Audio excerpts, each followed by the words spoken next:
Hello, hello! Welcome to episode 6 in our Stencil Place series. This is the series that I do with Beth Solar, and today we are creating with stencils and texture paste or modeling paste. So I decided to go with some Heidi Swap texture paste because it was shimmery and pretty, and I love the bottle it comes in. It makes it super duper easy to apply to stencils.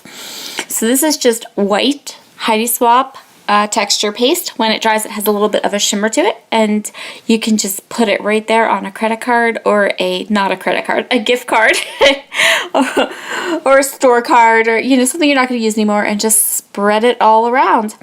So this is the end, and what I'm going to do is I have one panel done, and I'm going to do a second panel down below. This stencil is from Tim Holtz. It's the Blossom stencil.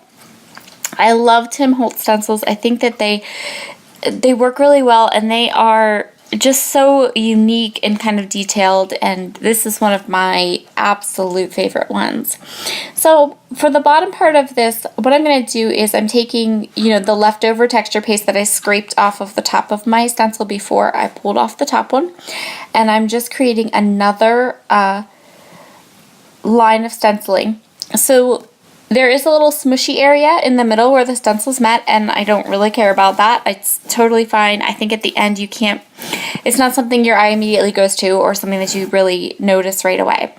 So for this layout, I'm going to create a washi border here, and I'm going to use all of Heidi Swap's newest collection, Magnolia Jane, which I think is gorgeous. I love it. I absolutely love it. So I'm going to use 3 of the washi tapes that came in the washi tape pack to kind of create a border. And this helps to make my stenciling kind of pop out. It gives me a place to rest my photo, and it's a really nice layout design. The layout design I'm going to use today is one that I've used quite often. Sometimes I use the stencil, sometimes I use another type of mixed media, or even just a strip of paper. So the next thing I'm going to do is I'm going to grab my photo here, and I'm going to mat it. These are the 3 patterns that I've chosen from the 12 by 12 paper pad that I have, and I've left a white border around my photo. Cooper says hello. So I'm going to mat it with this darker floral paper, and I have 2 of all these papers, so don't worry. It's not a waste to put that dark mat around. We're not wasting that gorgeous paper. I have another one, and then I'm going to go ahead and use the pink as well. So this is where I'm going to put my photo, and I'm just going to adhere it to the middle. I just put tape on the middle of my photo so I could put things around it. And now I'm going to work on my title. This is a cut file from Paper Issues, and I'm just going to back the cut file with those 2 papers right there. Very easy, kind of like paint drying. So a lot of this, I did a lot of fussy cutting on this layout. In fact, I did a ton of fussy cutting on this layout. And it's really, when you do a layout like that, editing becomes a little bit like interesting, because it's boring. It's boring to watch people fussy cut stuff. It just is. I know it is. So we went ahead and backed both those cut files with 2 of the pattern papers, and I inked everything with Hickory Smoke Distress ink, and now I'm going to go ahead and put my title down, and then I'm going to fussy cut some more. I told you, lots and lots of fussy cutting on this layout. So I'm going to take that black and white floral paper right there, and I'm going to create 3 clusters in those 3 areas that I just showed you. The first thing I'm going to do, though, is I'm going to make sure that I date my layout so that I don't end up embellishing and then don't have anywhere to put the date. So I made sure to put the date the photo was taken right there. So these 3 pieces, I'm going to fussy cut them out off camera. There we go, and those are going to be the bottoms for my 3 embellishment clusters. The next thing I'm going to do is I'm going to use this stamp set, which is also from the Magnolia Jane collection, and I'm going to stamp these gorgeous florals with some VersaFine stamp ink. I think VersaFine is the best ink when you have these like detailed stamps. So now I have them all stamped up, and I'm going to clean my stamp and put my ink away because you know what? I've had too many issues with not cleaning my stamps or not putting ink away and making a huge mess. So after I let the ink dry a little bit, I'm just taking a distress marker in spun sugar, and I'm coloring a little bit of pink just on the inside of these flowers, and then I'm going to fussy cut them. And the reason I did that is because the flowers in the collection also have just the tiniest little bit of pink in the centers, so I wanted to kind of mimic that a little bit.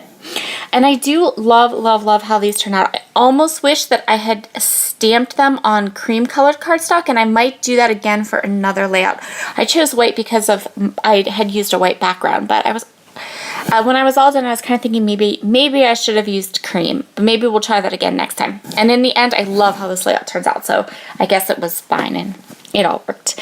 So now I'm fussy cutting these stamped pieces, and I'm placing them, layering them over the fussy cut flowers on top of my 3 embellishment clusters, kind of tucking them in and around. And then to help everything kind of go in, I'm going to grab these clear stickers.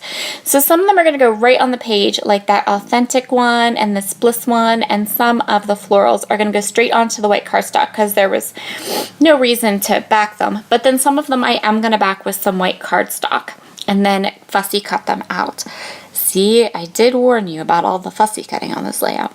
I am actually going to link this up to Paper Issues because they had a fussy cut challenge as part of their spring crop this past weekend. I had so much fun playing along with that crop, and one of the challenges was for fussy cutting, and I really think that this layout totally applies because, wow, lots and lots of fussy cutting.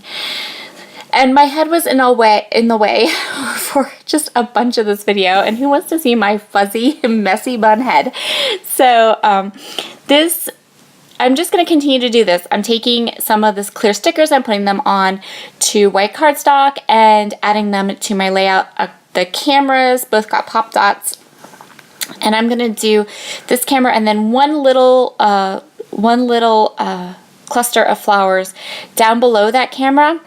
And I'm just going to take one of these clear stamps and cut them straight in half, and then go ahead and back them.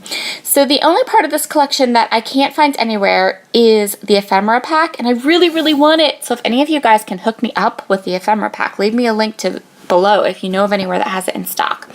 So we have Heidi Swap Texture Paste. We have Heidi Swap Magnolia Jane. We have to have some Heidi Swap Gold Color Shine, right?